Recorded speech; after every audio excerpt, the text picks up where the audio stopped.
जगत में प्रत्येक व्यक्ति को किसी ना किसी प्रकार की निर्बलता अवश्य होती है। जैसे कोई बहुत तेजी से दौड़ नहीं पाता तो कोई अधिक भार नहीं उठा पाता, कोई असाध्य रोग से पीड़ित रहता है तो कोई पढ़े हुए पाठों को स्मरण में नहीं रख पाता। ऐसे अनेकों उदाहरण और भी हैं। क्या आप किसी ऐसे व्यक्ति को जानते हैं जिसे सब कुछ प्राप्त हो और हम जीवन की उस एक निर्बलता को जीवन का केंद्र मानकर जीते हैं? इस कारणवश हृदय में दुख और असंतोष रहता है सदा। निर्बलता मनुष्य को जन्म से अथवा संजोग से प्राप्त होती है, किंतु उस निर्बलता को मनुष्य का मन अपनी मर्यादा बना लेता है। किंतु कुछ व्यक्ति ऐसे भी होते हैं जो अपने पुरुषार्थ और श्रम से उस निर्बलता को पराजित कर देते हैं। क्या भेद है उनमें और अन्य लोगों में? क्या आपने कभी विचार किया है? सरल सा उत्तर है इसका। जो व्यक्ति निर्बलता से पराजित नहीं होता, जो पुरुषार्थ करने का साहस रखता है हृदय में, वो निर्बलता को पार कर जाता है। अर्थात निर्बलता अवश्य ईश्वर देता है, किंतु मर्यादा मनुष्य का मन ही निर्मित करता है। स्वयं विचार कीजिए।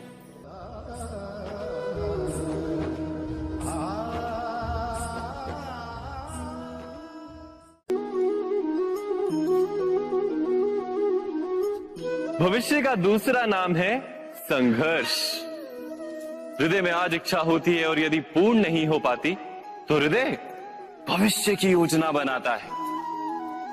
भविष्य में इच्छा पूर्ण होगी ऐसी कल्पना करता रहता है, किंतु जीवन ना तो भविष्य में है ना अतीत में। जीवन तो इस क्षण का नाम है, अर्थात इस क्षण का अनुभव ही जीवन का अनुभव है। पर हम ये जानते हुए भी इतना सा सत्य समझ नहीं पाते। या तो हम बीते हुए समय के स्मरणों को घेर कर बैठे रहते हैं, या फिर आने वाले समय के लिए हम योजनाएं बनाते रहते हैं और जीवन जीवन बीत जाता है। एक सत्य यदि हम हृदय में उतार लें कि ना हम भविष्य देख सकते हैं, ना ही भविष्य निर्मित कर सकते हैं, हम तो केवल धैर्य और साहस के साथ भविष्य को आलिंगन दे सकते हैं, स्वागत कर सकते हैं भविष्य का। तो क्या जीवन का हर पल जीवन से नहीं भर जाएगा? स्वयं विचार कीजिए।